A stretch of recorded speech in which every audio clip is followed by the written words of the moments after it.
all the major economies. This is in spite of the massive slowdown globally caused by COVID-19 and the war. The Indian economy is therefore on the right track, and despite a time of challenges, heading towards a bright future. Today, as Indians stand with their head held high and the world appreciates India's achievements and successes, we are sure that elders who had fought for India's independence will, with joy, bless us in our endeavors going forward as well. Our focus on wide-ranging reforms and sound policies implemented through Sabka Prayas, resulting in Jan Bhagidari and targeted support to those in need, helped us perform well in trying times. India's rising global profile is because of the several accomplishments: unique world-class digital public infrastructure, example, Aadhaar, CoWIN, and UPI. COVID vaccination drive in unparalleled scale and speed. Proactive role in frontier areas such as achieving the climate-related goals, Mission Life, and National Hydrogen Mission.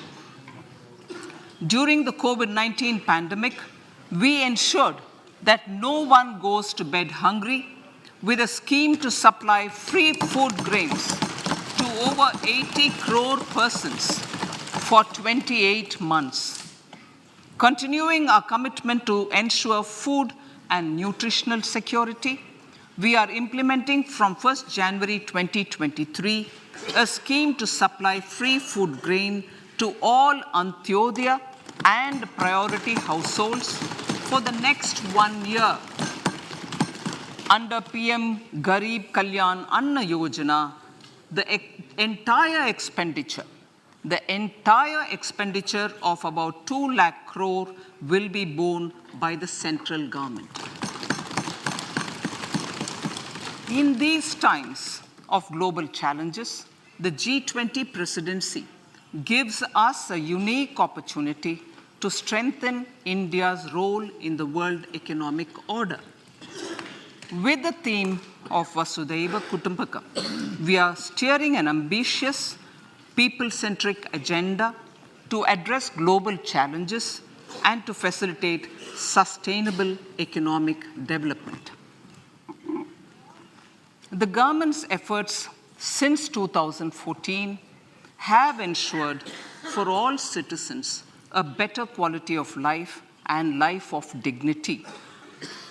The per capita income has more than doubled to 1.97 lakh rupees. In these 9 years, the Indian economy has increased in size from being 10th to 5th largest in the world. We have significantly improved our position as well as a well-governed and innovative country with a conducive environment for business as reflected in several global indices.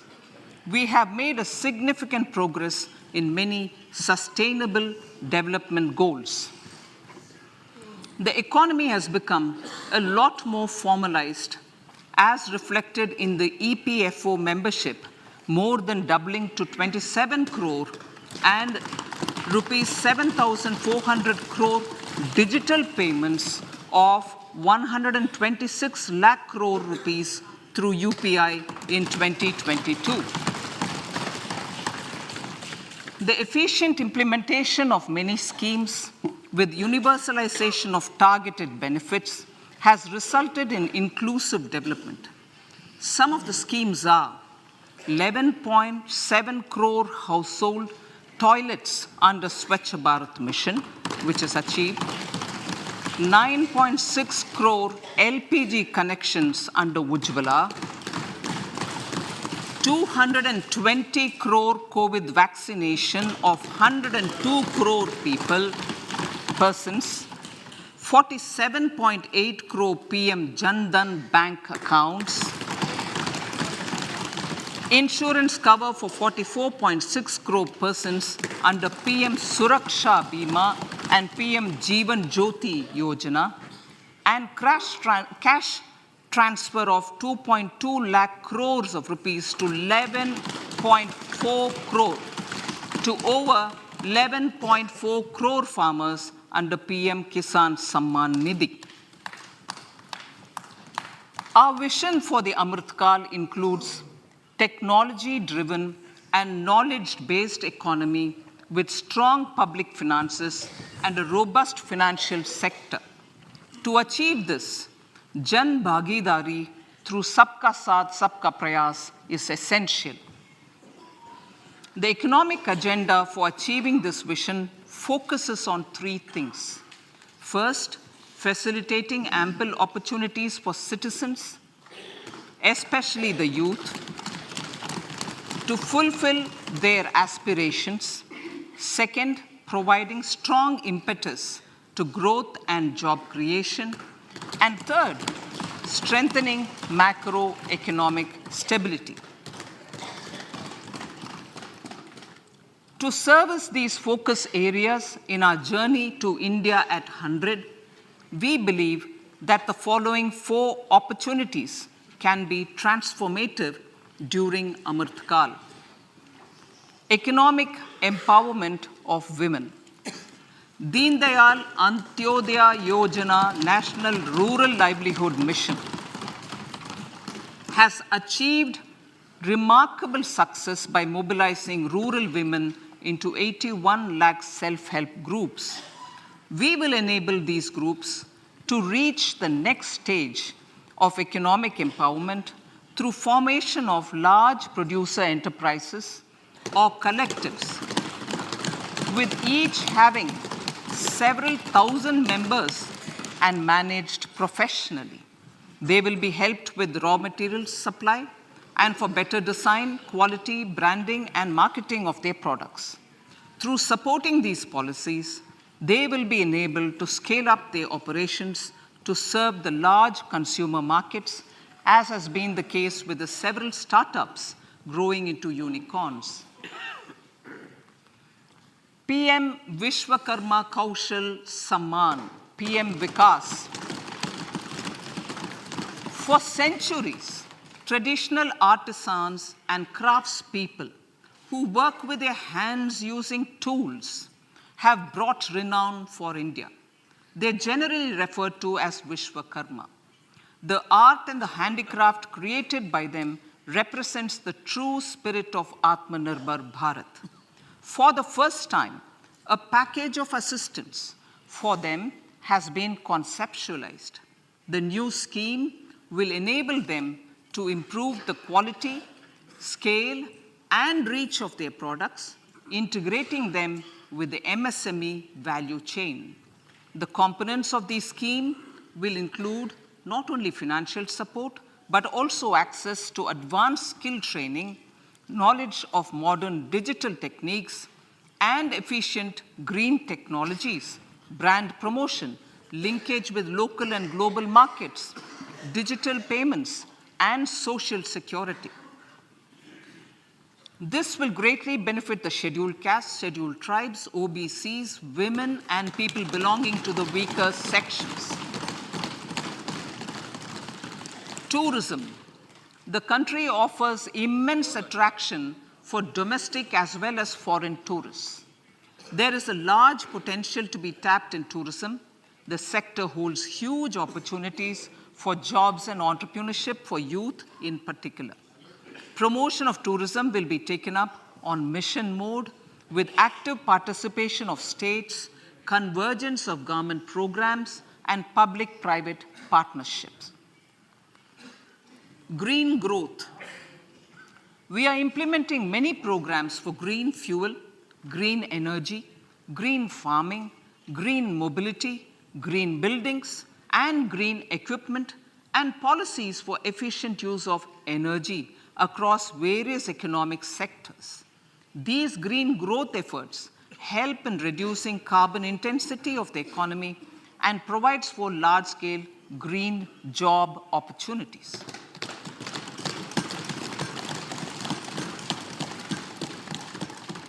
Priorities of this budget. The budget adopts the following 7 priorities. They complement each other and act as the Saptarishi guiding us through the Amritkal. Inclusive development, reaching the last mile, infrastructure and investment, unleashing the potential, green growth, youth power, and financial sector. I now speak on the priority number 1, inclusive development. The government's philosophy of Sabka Saath, Sabka Vikas has facilitated inclusive development covering in specific farmers, women, youth, OBCs, scheduled castes, scheduled tribes, Divyangjan, and economically weaker sections, and overall priority for the underprivileged, Vanchiton ko Variyata. There has also been a sustained focus on Jammu Kashmir, Ladakh, and the Northeast. This budget builds on those efforts. Digital public infrastructure for agriculture. Digital public infrastructure for agriculture will be built as an open source, open standard, and interoperable public good. This will enable inclusive farmer-centric solutions through relevant information services for crop planning and health, improved access to farm inputs, credit and insurance, help for crop estimation, market intelligence, and support for growth of agri-tech industry and startups.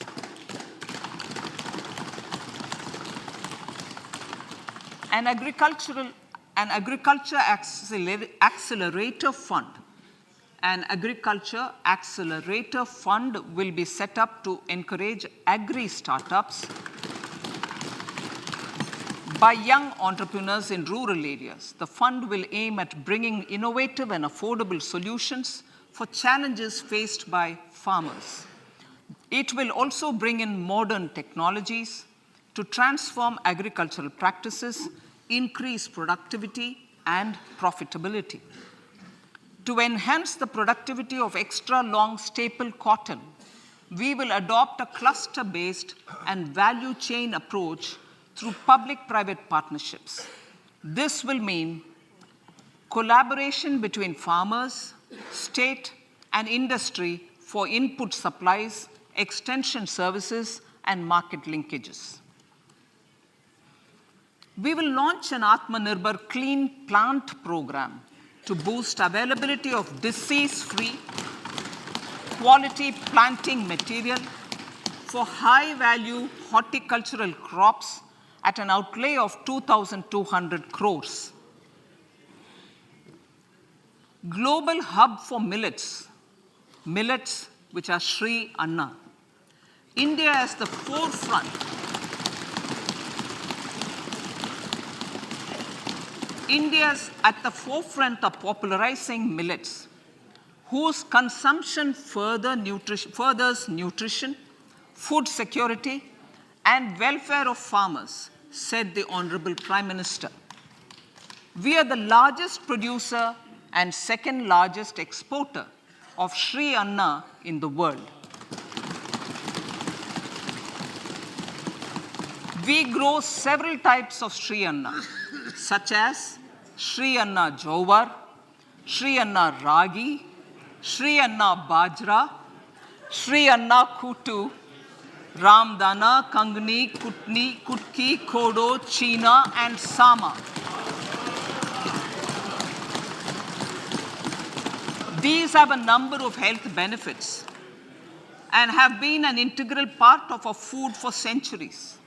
I acknowledge with pride the huge service done by small farmers in contributing to the health of fellow citizens by growing these Sri Anna.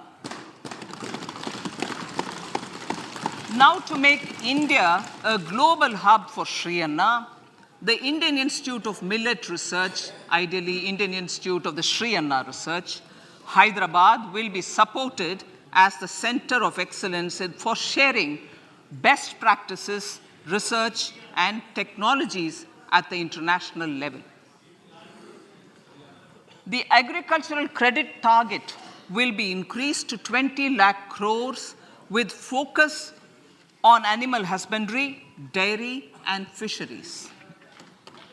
We will launch a new sub-scheme of PM Matsya Sampada Yojana, which is an existing scheme, but we launch a new sub-scheme with targeted investment of 6,000 crores to further enable activities of fishermen, fish vendors, and micro and small entrepreneurs, improve value chain efficiencies, and expand the market. For farmers, especially small and marginal farmers and other marginalized sections, the government is promoting cooperative-based economic development model. A new Ministry of Cooperation was formed with a mandate to realize the vision of Sahakar Se Samriddhi. To realize this vision, the government has already initiated computerization of 63,000 primary agricultural credit societies with an investment of 2,516 crores. In consultation with all the stakeholders and the states, model bylaws for PACS were formulated, enabling them to become multi-purpose PACS. A national cooperative database is being prepared for countrywide mapping of cooperative societies. With this backdrop, we will implement a plan to set up massive decentralized storage capacity.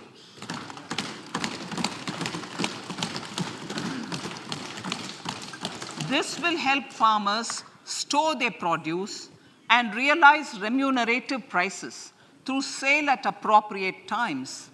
The government will also facilitate setting up of a large number of multi-purpose cooperative societies, primary fisheries societies, and dairy cooperative societies in uncovered panchayat and villages in the next 5 years.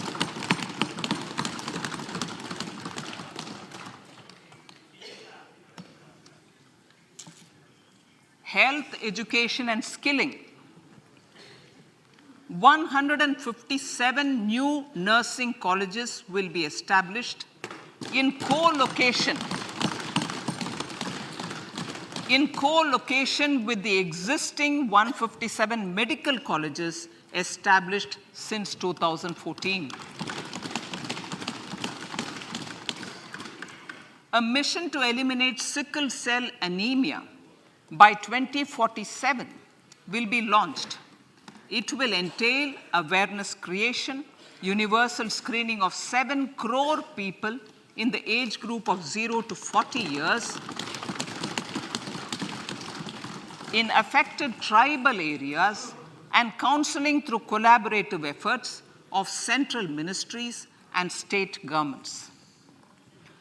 Facilities in select ICMR labs, Indian Council for Medical Research Labs, will be made available for research by public and private medical college faculty and private sector R&D teams for encouraging collaborative research and innovation.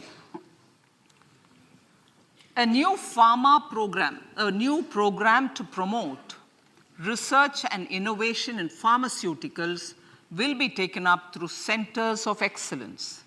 We shall also encourage industry to invest in research and development in specific priority areas. Dedicated multidisciplinary courses for medical devices will be supported in existing institutions to ensure availability of skilled manpower for futuristic medical technologies, high-end manufacturing, and research. Teachers' training. Teachers' training will be re-envisioned through innovative pedagogy, curriculum transaction, continuous professional development, dipstick surveys, and ICT implementation. The District Institute of Education and Training will be developed as vibrant institutes of excellence for this purpose.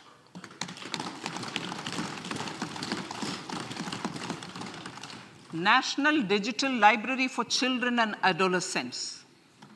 A National Digital Library for Children and Adolescents will be set up for facilitating availability of quality books across geographies, languages, genres, and levels, and device-agnostic accessibility. States will be encouraged to set up physical libraries for them at panchayat and ward levels and provide infrastructure for accessing the national digital library resources. Additionally, to build a culture of reading and to make up for pandemic time learning loss, the National Book Trust, the Children's Book Trust, and other sources will be encouraged to provide and replenish non-curricular titles in regional languages and in English to these physical libraries.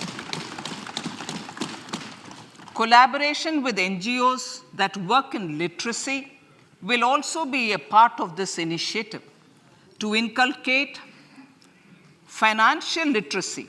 Financial sector regulators and organizations will be encouraged to provide age-appropriate reading material to these libraries.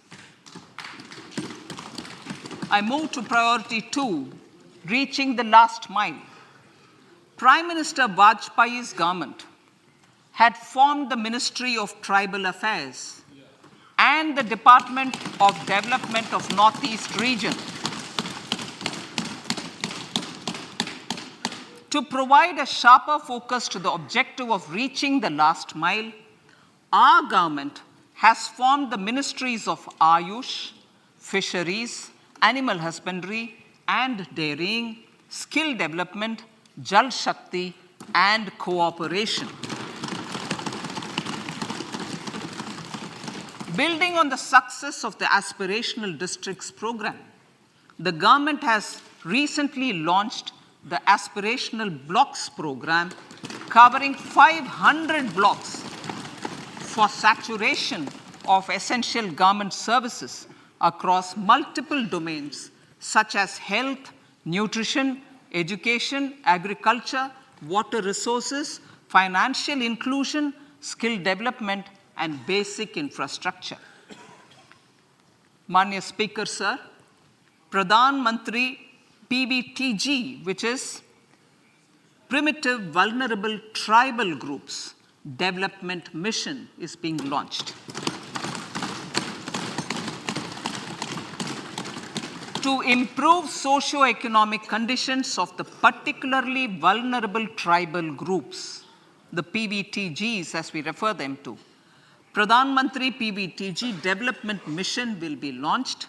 This will saturate PBTG families and habitations with basic facilities such as safe housing, clean drinking water and sanitation, improved access to education, health, nutrition, road and telecom connectivity, and sustainable livelihood opportunities. An amount of 15,000 crores will be made available to implement the mission in the next 3 years under the Development Action Plan for the Scheduled Tribes. Ekalavya Model Residential Schools. In the next 3 years, Center will recruit 38,800 teachers and support staff for the 740 Ekalavya Model Residential Schools, which is serving 3.5 lakh tribal students.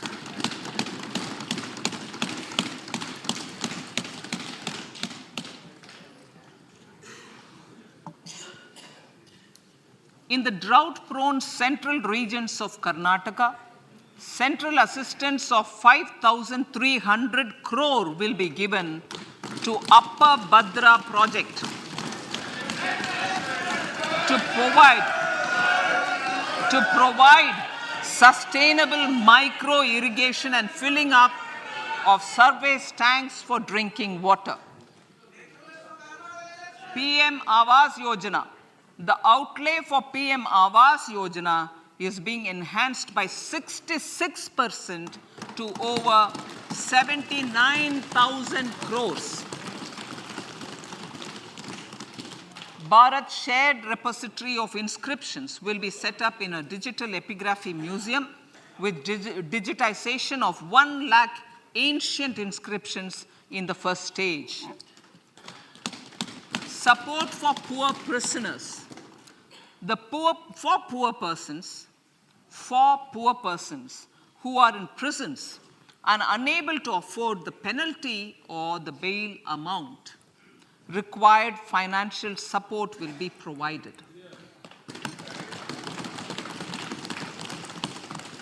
Priority number 3, infrastructure and investment. Investments in infrastructure and productive capacity have a large multiplier impact on growth and employment. After the subdued period of the pandemic, private investments are growing again.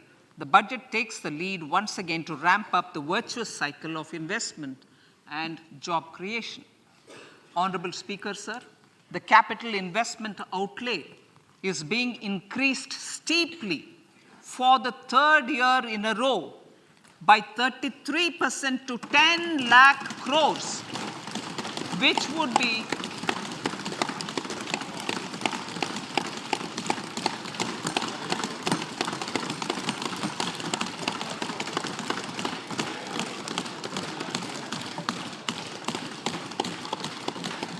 which would be 3.3% of GDP. This will almost be 3 times the outlay made in 2019-20.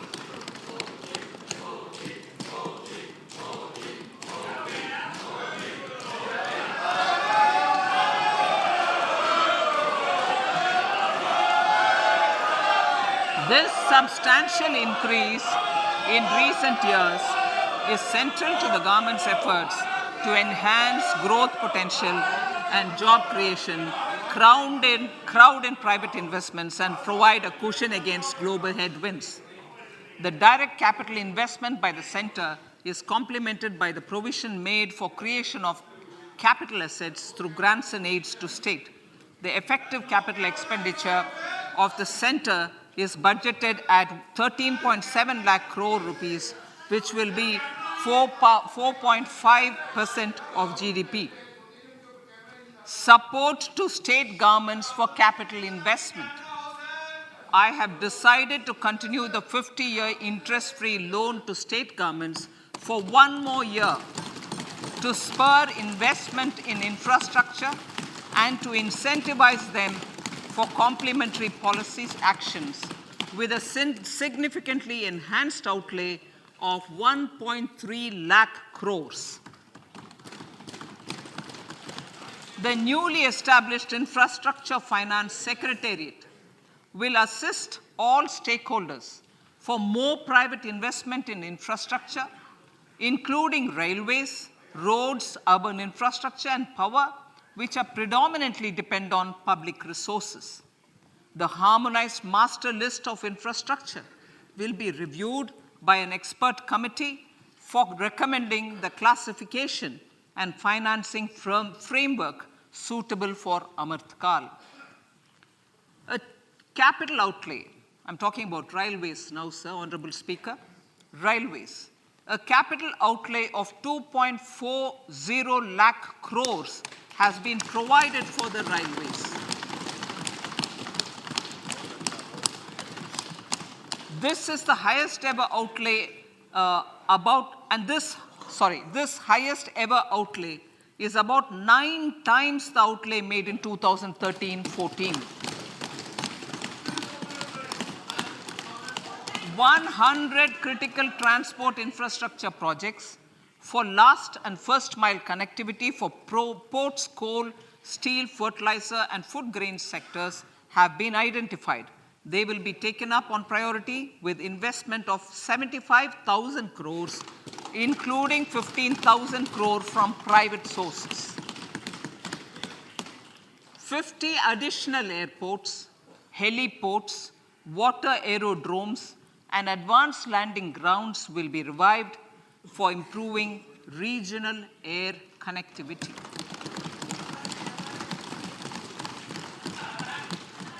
Sustainable cities for tomorrow.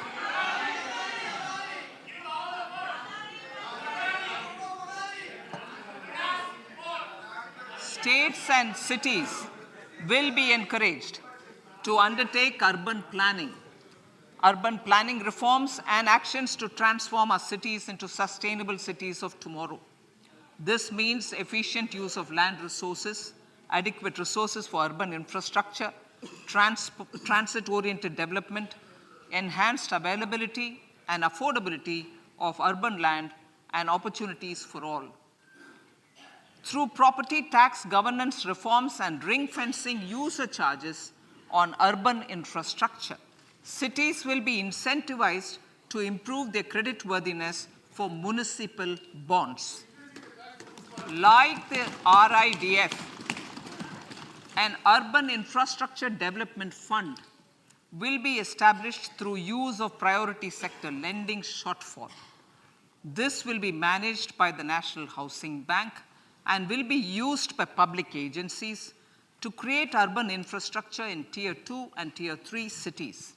States will be encouraged to leverage resources from the grants of the 15th Finance Commission as well as existing schemes to adopt appropriate user charges while accessing the UIDF.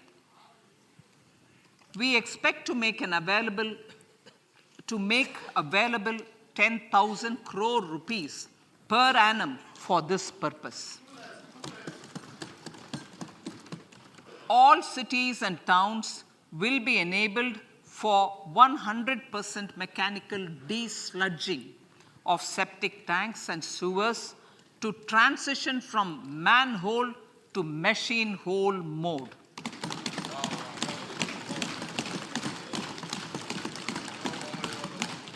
Enhanced focus will be provided for scientific management of dry and wet waste. Honorable Speaker, sir, our Prime Minister had said, good governance is the key to a nation's progress. Our government is committed to providing a transparent and accountable administration which works for the betterment and welfare of common citizens. Mission Karma Yogi. Under Mission Karma Yogi, center, states, and the union territories are making and implementing capacity building plans for civil servants. The government has also launched an integrated online training platform, I Got Karma Yogi, to provide continuous learning opportunities for lakhs of government employees to upgrade their skills and facilitate people-centric approach. Sir, for enhancing ease of doing business, more than 39,000 compliances have been reduced and more than 3,400 legal provisions have been decriminalized. For furthering the trust-based governance, we have introduced the Jan Vishwas Bill to amend 42 central acts. This budget proposes a series of measures to unleash the potential of our economy. Centers of Excellence for Artificial Intelligence. For realizing the vision of Make AI in India and Make AI Work for India, 3 centers of excellence for artificial intelligence will be set up in top educational institutions. Leading industry players will partner in conducting interdisciplinary research, develop cutting-edge applications, and scalable problem solutions in the areas of agriculture, health, and sustainable cities. This will galvanize an effective AI ecosystem and nurture quality human resources in the field. National Data Governance Policy. To unleash innovation and research by startups and academia, a national data governance policy will be brought out. This will enable access to anonymized data. The KYC process will be simplified, adopting a risk-based instead of one-size-fits-all approach. The financial sector regulators will also be encouraged to have a KYC system fully amenable to meet the needs of digital India. One-stop solution for identity and address updating. A one-stop solution for reconciliation and updating of identity and address of individuals maintained by various government agencies, regulators, and regulated entities will be established using DigiLocker service and Aadhaar as foundational identity. Speaker, sir, common business identifier. For the business establishments required to have a permanent account number, the PAN will be used as the common identifier for all digital systems of specified government agencies. This will bring ease of doing business, and it will be facilitated through a legal mandate. For obviating the need for separate submission of same information to different government agencies, a system of unified filing process will be set up.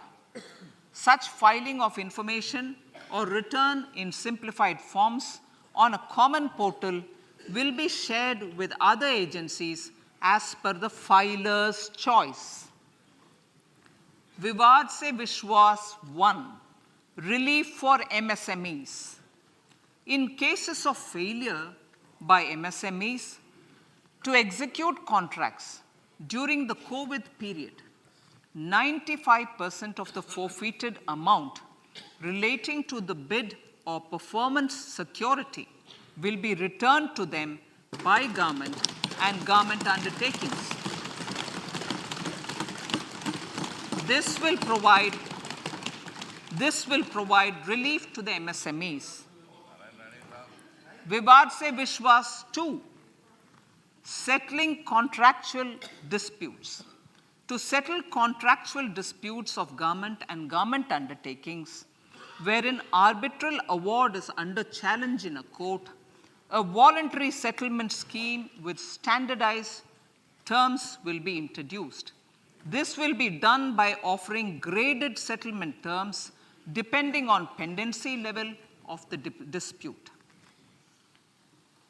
The state support mission of Niti Aayog will be continued for 3 years for our collective efforts towards national priorities. Result-based financing. To better allocate scarce resources for competing development needs, the financing of select schemes will be changed on a pilot basis from input-based to result-based. E-courts. For efficient administration of justice, Phase 3 of the e-courts project will be launched with an outlay of 7,000 crores. Fintech services in India have been facilitated by our digital public infrastructure, including Aadhaar, PM Jan Dhan Yojana, Video, KYC, India Stack, and UPI. To enable more fintech innovative services, the scope of documents available in DigiLocker for individuals will be expanded. An entity DigiLocker will be set up for the use by MSMEs, large businesses, and also charitable trusts. This will be towards storing and sharing documents online securely whenever needed with various authorities, regulators, banks, and other business entities. 5G services. 100 labs for developing applications using 5G services will be set up in engineering institutions.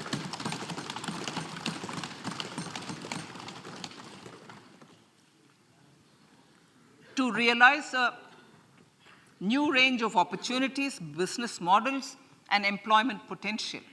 The labs will cover, among others, applications such as smart classrooms, precision farming, intelligent transport systems, and healthcare applications. Lab-grown diamonds. Lab-grown diamonds is a technology and innovation-driven emerging sector with high employment potential. These environment-friendly diamonds, which have optically and chemically the same properties as natural diamonds.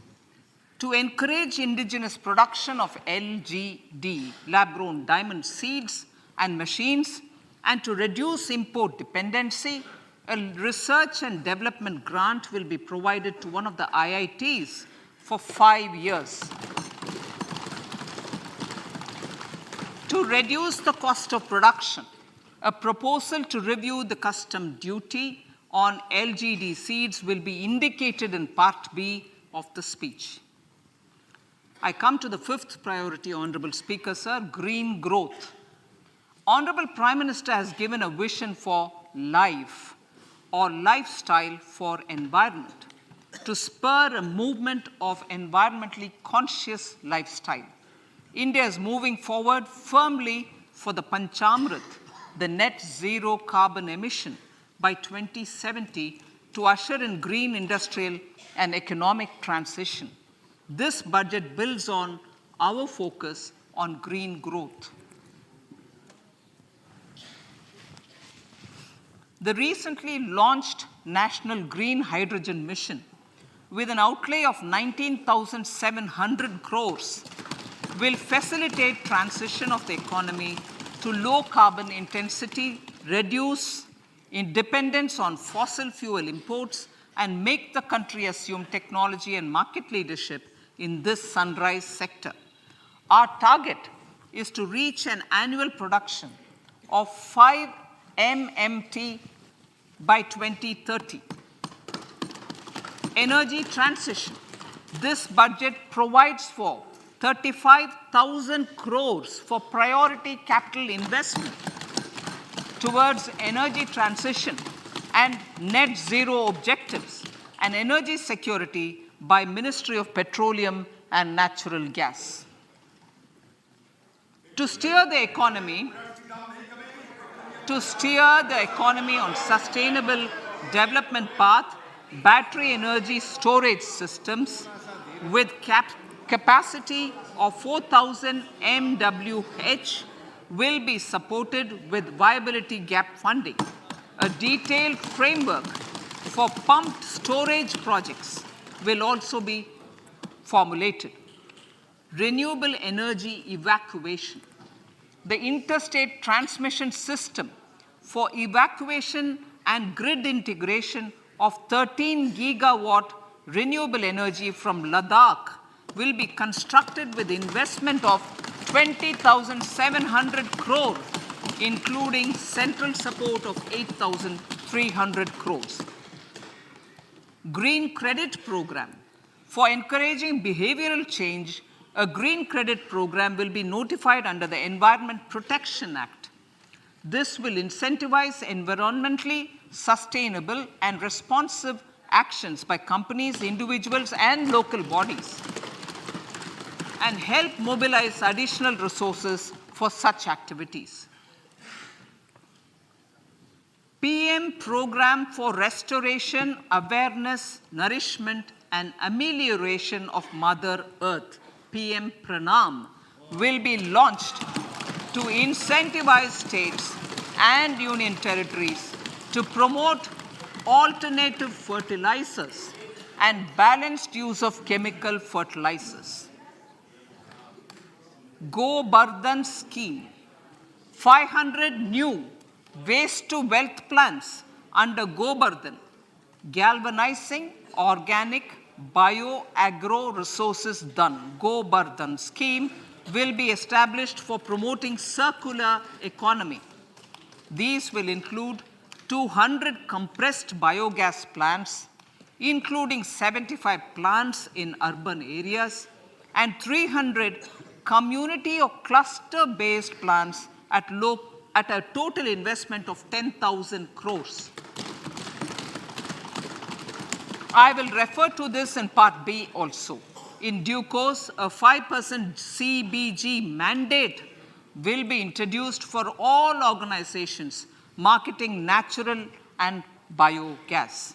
For collection of biomass and distribution of biomanure, appropriate fiscal support will also be provided. Bharatiya Prakritik Kheti Bio Input Resource Centers. Over the next 3 years, we will facilitate 1 crore farmers to adopt natural farming. For this, Honorable Speaker, 10,000 bio input resource centers will be set up, creating a national level distributed micro fertilizer and pesticide manufacturing network. Mishti.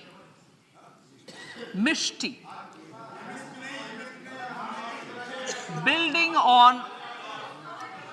on India's success in afforestation, mangrove initiative for shoreline habitats and tangible incomes, Mishti, will be taken up for mangrove plantation along the coastline and on salt pan lands wherever feasible through convergence between Manrega, Campa, Fund and other sources. Amrit Dharohar. Wetlands are vital ecosystems which sustain biological diversity. In his latest Mann Ki Baat, the Prime Minister said, now, I quote, now the total number of Ramsar sites in our country has increased to 75, whereas before 2014, there were only 26, unquote. Local communities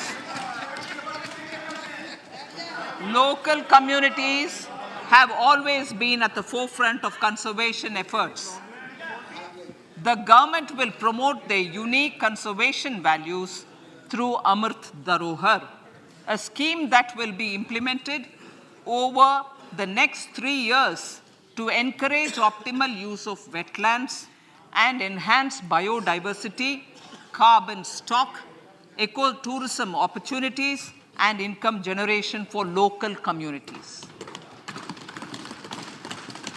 Coastal shipping.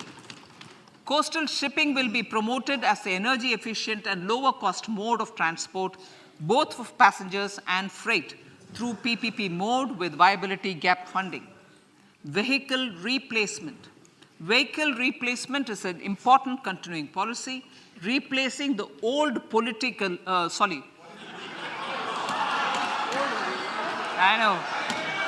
replacing, absolutely, thank you. Replacing old polluting vehicles. May be applicable, right? Replacing old polluting vehicles is an important part of greening our economy. In furtherance of the vehicle scrapping policy mentioned in Budget 21-22, I have allocated adequate funds to scrap old vehicles of the central government. States will also be supported in replacing old vehicles and old state ambulances. Honorable Speaker, sir, I move to priority 6, youth power. To empower our youth and help the Amrit PD realize their dreams, We have formulated the national education policy, which is very wide in its scope, but one of the things is also to focus on skilling, adopted economic policies that facilitate job creation at scale and have supported business opportunities. Pradhan Mantri Kaushal Vikas Yojana. Pradhan Mantri Kaushal Vikas Yojana 4.0 will be launched to skill lakhs of youth within the next 3 years. On-job training, industry partnership, and alignment of courses with needs of industry will be emphasized. The scheme will also cover new age courses for Industry 4.0 like coding, AI, robotics, mechatronics, IoT, 3D printing, drones, and other soft skills.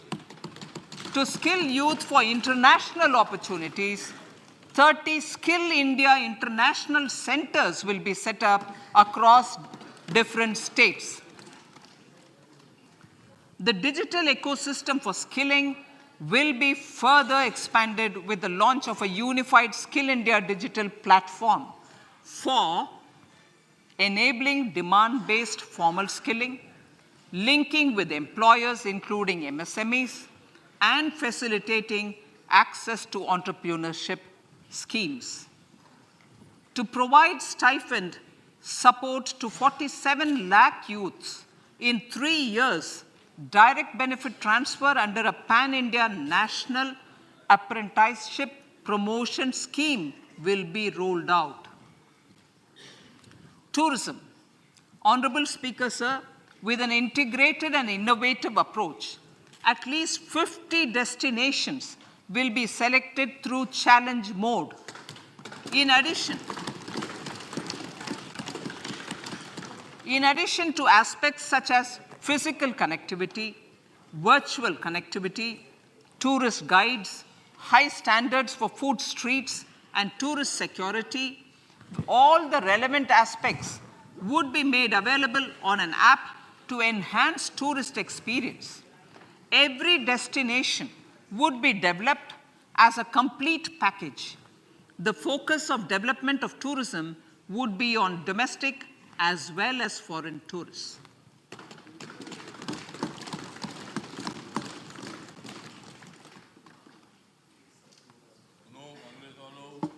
Sector-specific skilling and entrepreneurship development will be dovetailed to achieve the objectives of Dekho Apna Desh initiative.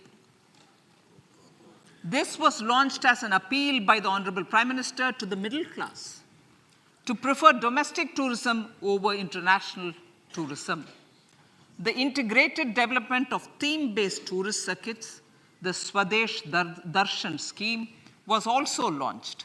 Under the Vibrant Villages program, tourism infrastructure and amenities will be facilitated in border villages. Unity Mall.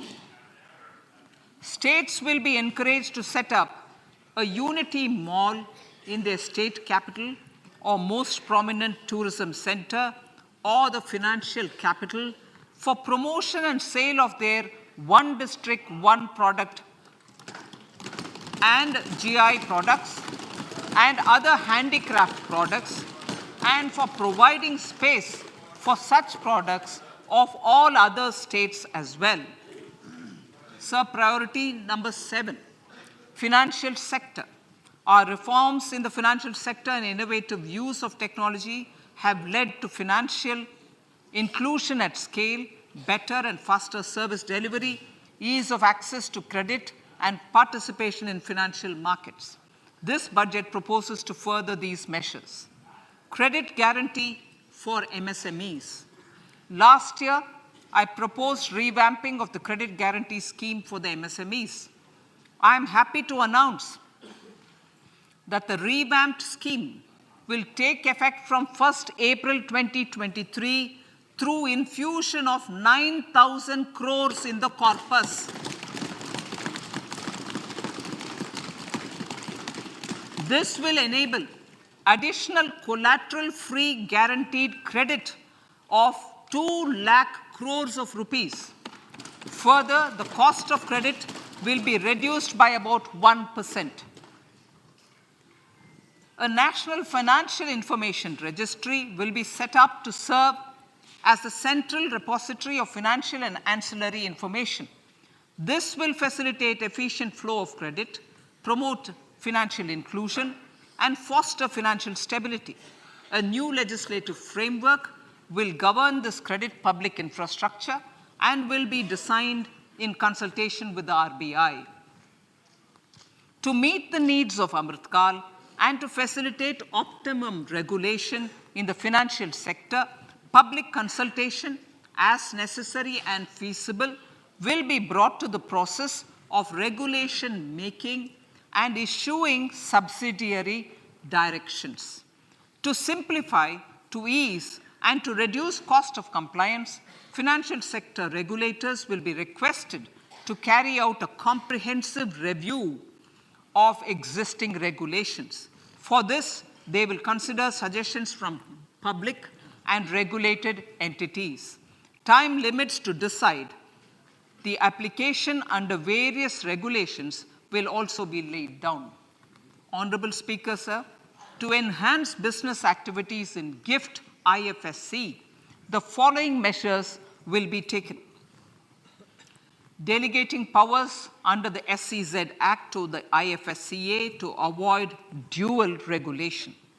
Setting up a single window IT system for registration and approval of IFSCA, SEZ authorities, GSTN, RBI, SEBI, and IRDAI. Permitting acquisition financing by IFSC banking units of foreign banks. Establishing a subsidiary of Exim Bank for trade refinancing. Amending IFSCA Act for statutory provisions for arbitration, ancillary services, and avoiding dual regulation under the SEZ Act, and recognizing offshore derivative instruments as valid contracts. Honorable Speaker, sir, data embassy. For countries looking for digital continuity solutions, we will facilitate setting up of their data embassies in GIFT IFSC.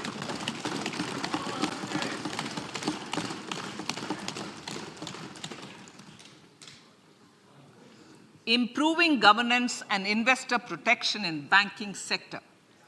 To improve bank governance and enhance investors' protection, certain amendments to the Banking Regulation Act, the Banking Companies Act, and the Reserve Bank of India Act are being proposed. Capacity building in securities market.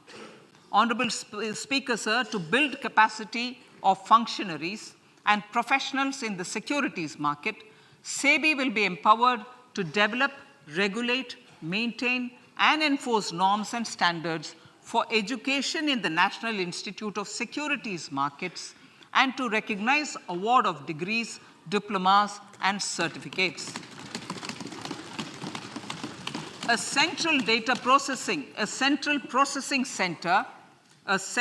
processing center will be set up for faster response to companies through centralized handling of various forms filed with field officers under the Companies Act. Reclaiming of shares and dividends. For investors to reclaim unclaimed shares and unpaid dividends from the Investor Education and Protection Fund Authority with ease, from the Investor Education and Protection Fund Authority with ease, an integrated IT portal will be established. Digital payments continue to find wide acceptance. In 2022, they show an increase of 76% in transaction and 91% in value. Fiscal support for this digital public infrastructure will continue in 2023-2024. Azadi Ka Amrit Mahotsav, Mahila Samman Bachat Patra. for commemorating Azadi Ka Amrit Mahotsav, a one-time new small savings scheme, Mahila Samman Savings Patra or Savings Certificate, Mahila Samman Savings Certificate will be made available for a 2-year period up to March 2025. This will offer deposit facility up to 2 lakh in the name of a woman or girls for a tenure of 2 years at fixed interest rate of 7.5% with partial withdrawal option. Senior citizens. The maximum deposit limit for senior citizens savings scheme will be enhanced from 15 lakh to 30 lakhs of rupees. The maximum deposit limit for monthly income account scheme will be enhanced from 4.5 lakh to 9 lakh for single account and from 9 lakh to 15 lakh for joint account.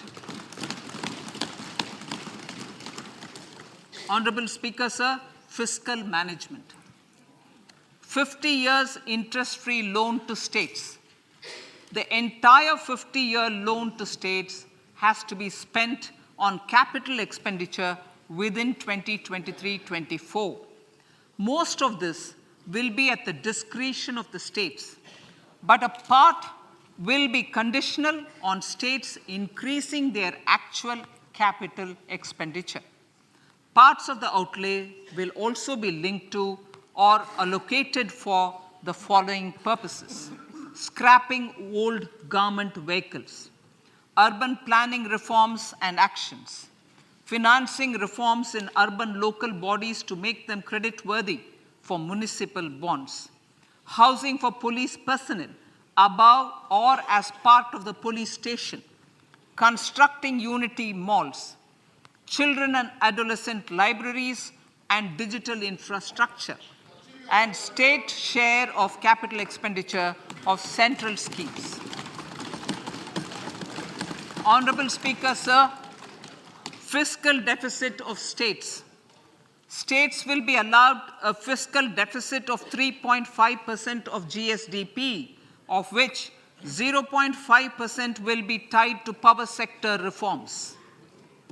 Revised estimates 2022 to 2023.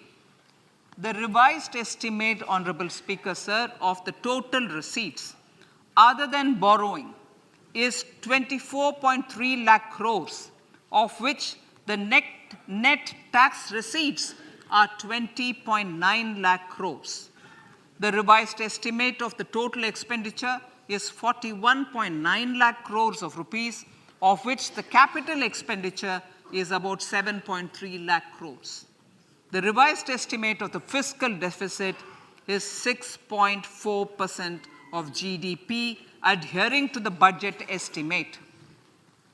So budget estimates of 2023-24.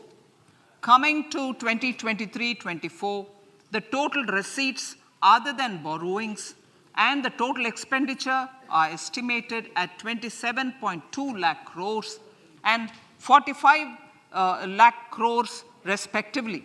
The net tax receipts are estimated at 23.3 lakh crores. The fiscal deficit is estimated to be 5.9% of the GDP. In my budget speech for 21-22, I had announced that we plan to continue the path of fiscal consolidation, reaching a fiscal deficit of below 4.5% by 2025-26, with a fairly steady decline over the period. We have adhered to this path, and I reiterate my intention to bring the fiscal deficit below 4.5% of GDP by 2025-26.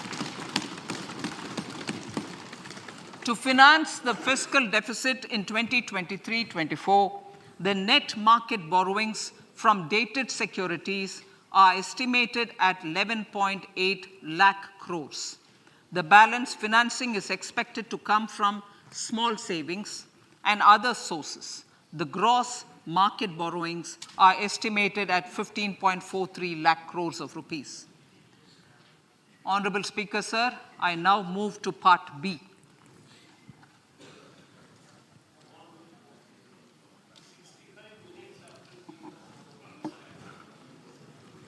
Indirect taxes. My indirect tax proposals will aim to promote exports, boost domestic manufacturing, enhance domestic value addition, encourage green energy and mobility. A simplified tax structure with fewer tax rates helps in reducing compliance burden and improving tax administration.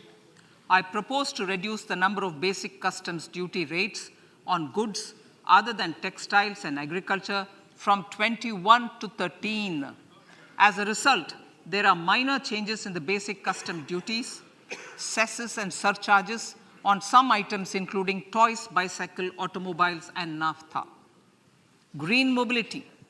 To avoid cascading of taxes on blended compressed natural gas, I propose to exempt excise duty on GST paid compressed biogas contained in it.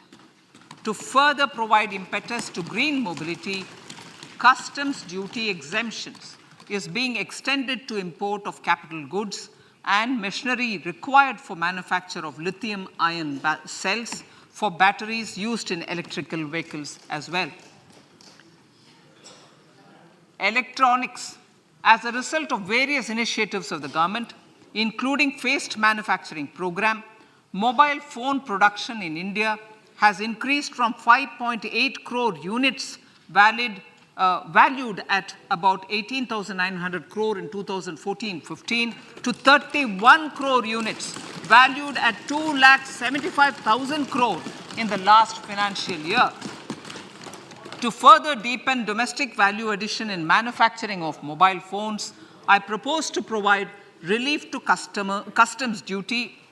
I propose to provide relief in customs duty on import of certain parts and inputs like camera lens and continue the concessional duty on lithium-ion cells for batteries for another year. Similarly, to promote value addition in manufacture of televisions, I propose to reduce the basic customs duty on parts of open cells of TV panels to 2.5%. Electrical. To rectify inversion of duty structure and encourage manufacturing of electric kitchen chimneys, the basic custom duty on electric kitchen chimney is being increased from 7.5% to 15%, and that on heat coils for these is proposed to be reduced from 20% to 15%. Chemicals and petrochemicals. Denatured ethyl alcohol is used in chemical industry. I propose to exempt basic customs duty on it. This will also support the ethanol blending program and facilitate an endeavor for energy transition. Basic customs duty is also being reduced on acid-grade fluorospar from 5% to 2.5% to make the domestic fluorochemicals industry competitive. Further, the basic customs duty on crude glycerine for use in manufacture of epichlorohydrin is proposed to be reduced from 7.5% to 2.5%.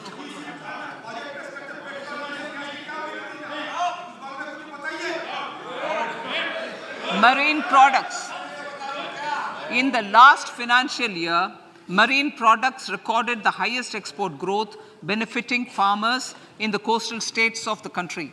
To further enhance the export competitiveness of marine products, particularly shrimps, duty is being reduced on key inputs for domestic manufacture of shrimp feed. India is a global leader, as I said in Part A, in cutting and polishing of natural diamonds, contributing about 3/4 of the global turnover by value.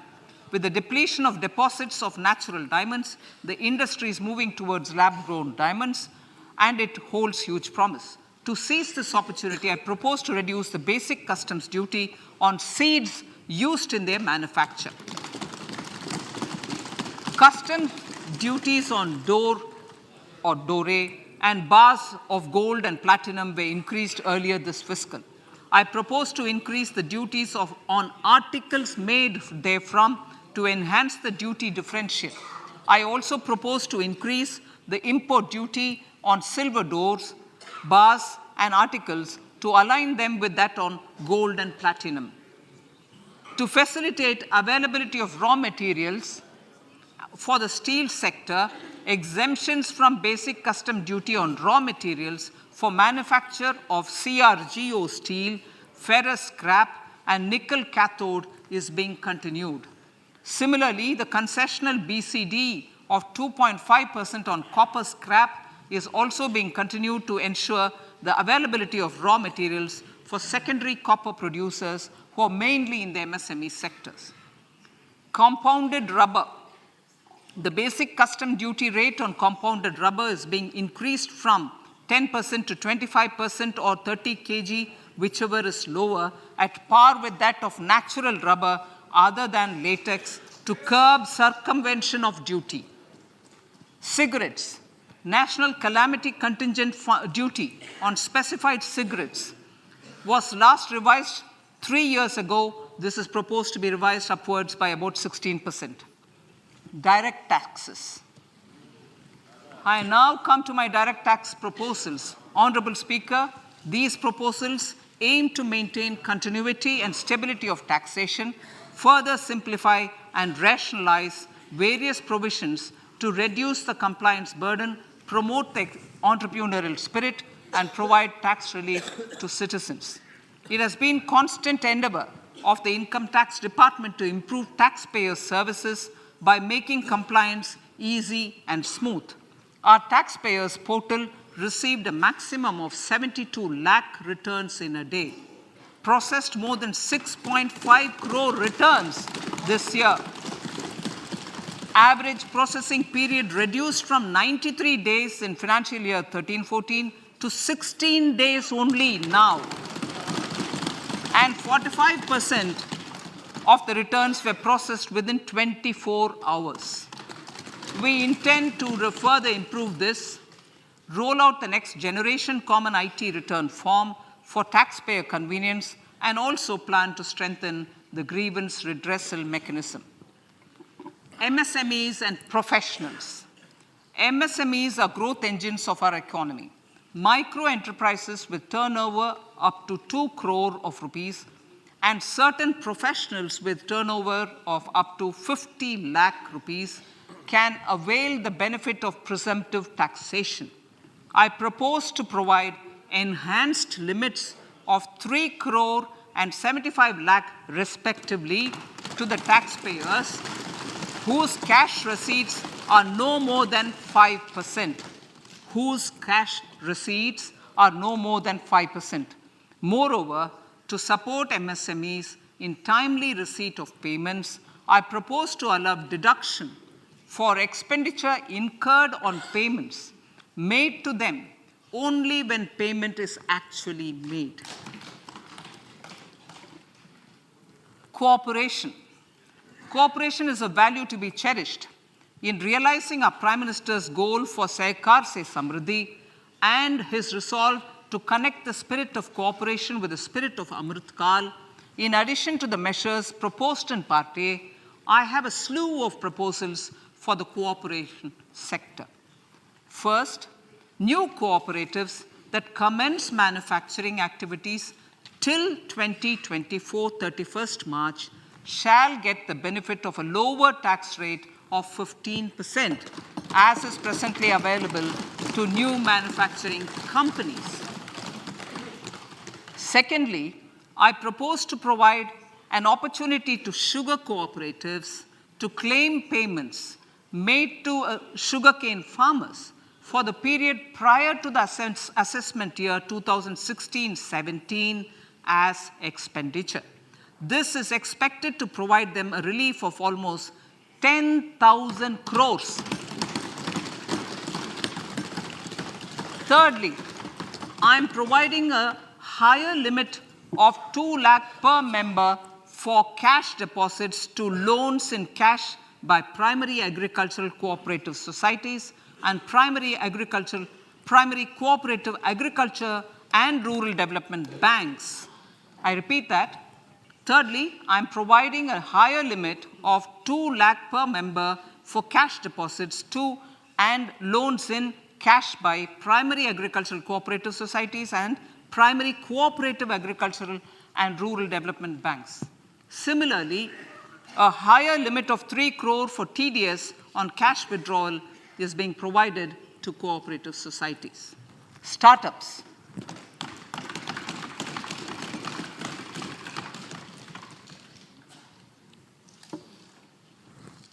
Entrepreneurship is vital for a country's economic development. We have taken a number of measures for startups and they have borne results. India is now the 3rd largest ecosystem for startups globally and ranks 2nd in innovation quality among middle-income countries. I propose to extend the date of incorporation for income tax benefits to startups from 31/3/2023 to 31/3/2024. I further propose to provide the benefit of carry forward of losses on change of shareholding of startups from 7 years of incorporation to 10 years.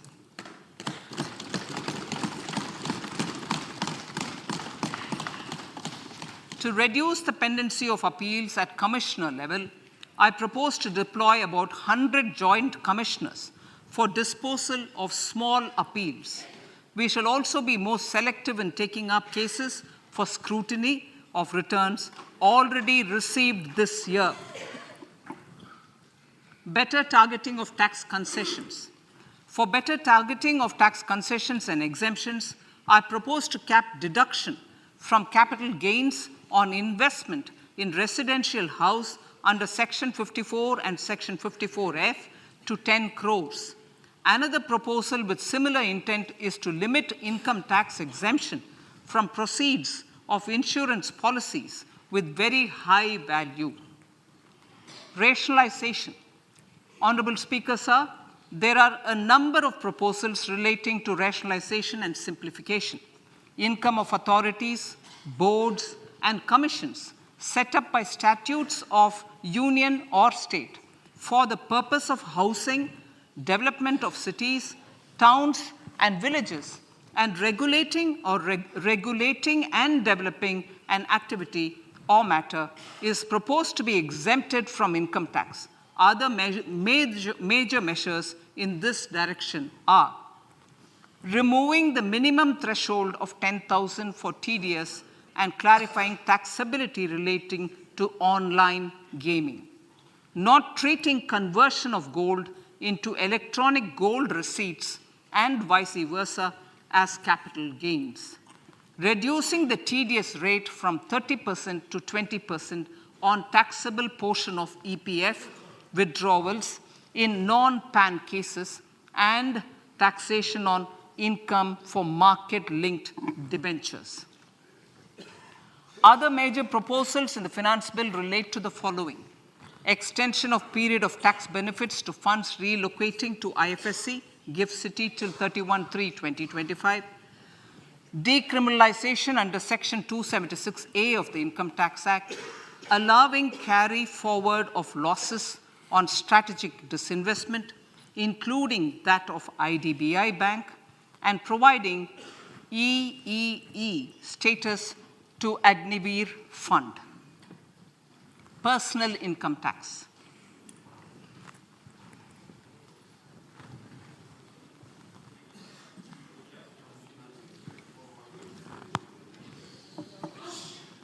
Now I come to what everyone is waiting for. Personal income tax. I have 5 major announcements to make in this regard. These primarily benefit our hard-working middle class. The first one concerns rebate. Currently, those with income up to 5 lakh do not pay any income tax in both old and new regimes. I propose to increase the rebate limit to 7 lakhs in the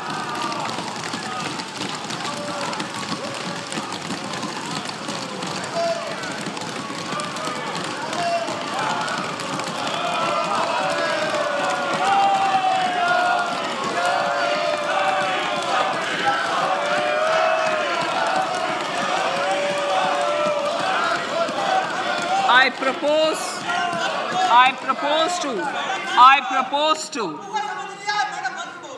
propose to increase the rebate limit to 7 lakh in the new tax regime.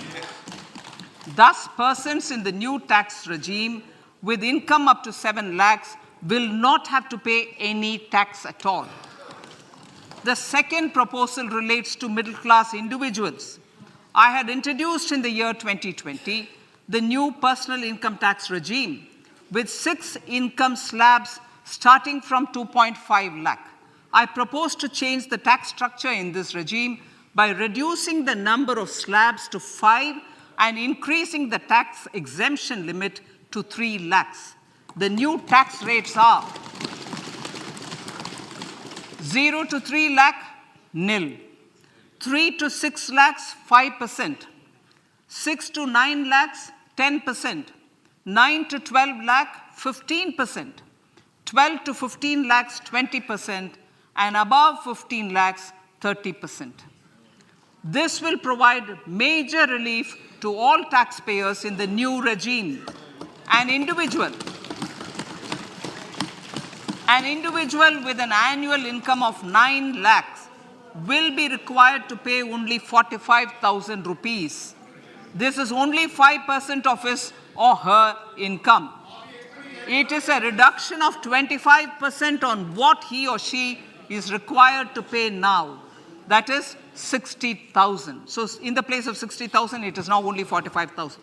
Similarly, an individual with an income of 15 lakh rupees would be required to pay only 1.5 lakh or 10% of his income or her income, a reduction of 20% from the existing liability of 1,87,500 rupees. My third proposal is for the salaried class and the pensioners, including family pensioners, for whom I propose to extend the benefit of standard deduction to the new tax regime. Each salaried person with an income of 15.5 lakh rupees or more will thus stand to benefit by 52,500 rupees. My fourth announcement in personal income tax is regarding the highest tax rate, which in our country is 42.74%. This is among the highest in the world. I propose to reduce the highest surcharge rate from 37% to 25% in the new tax regime.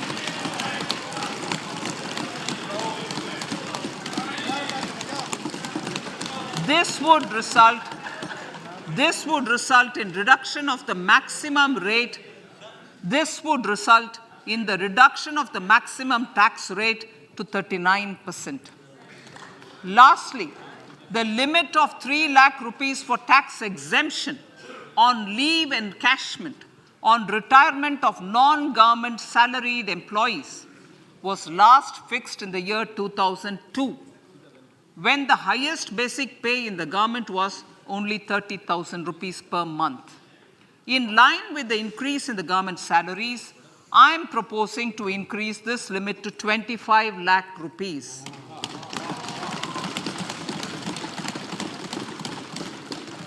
We are also making the new income tax regime as the default tax regime.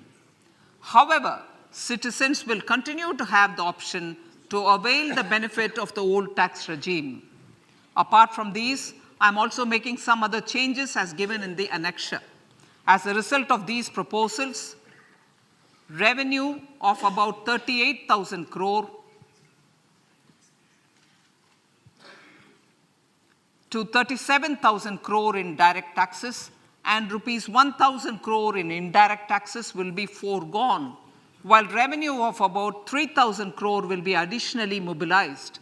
Thus, the total revenue foregone is about 35,000 crores annually.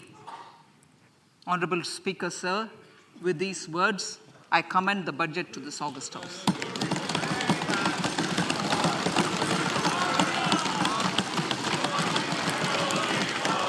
1 hour 25 minutes. Item number 1 माननीय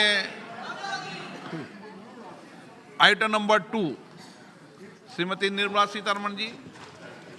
Sir, with your permission, I lay on the table of the following statements.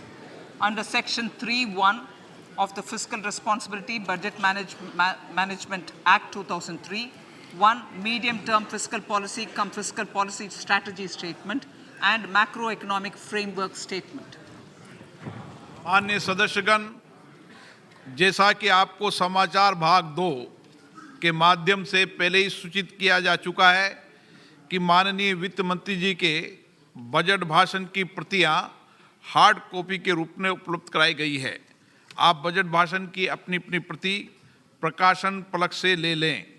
आपको ये भी सूचित किया जाता है कि माननीय मंत्री द्वारा बजट प्रस्तुत किए जाने के पश्चात उसकी प्रतियां आपको मेंबर्स पोर्टल के माध्यम से उपलब्ध करा दी जाएगी। आइटम नंबर 3 माननीय मंत्री जी, वित्त मंत्री जी। Sir, with your permission, I rise to move for leave to introduce the Finance Bill 2023. प्रश्न ये कि विधेयक को पुनर्स्थापित करने की अनुमति प्रदान की जाए। जो सदस्य इसके पक्ष में हाँ कहें, जो सदस्य विरोध में ना कहें। मेरे विचार में निर्णय हाँ वालों के पक्ष में माननीय मंत्री जी विधेयक को पुनर्स्थापित करें। Sir, I introduce the bill. सभा की कार्रवाई कल गुरुवार दिनांक 2 फरवरी 2023 को प्राप्त 11 बजे तक के लिए स्थगित की जाती है।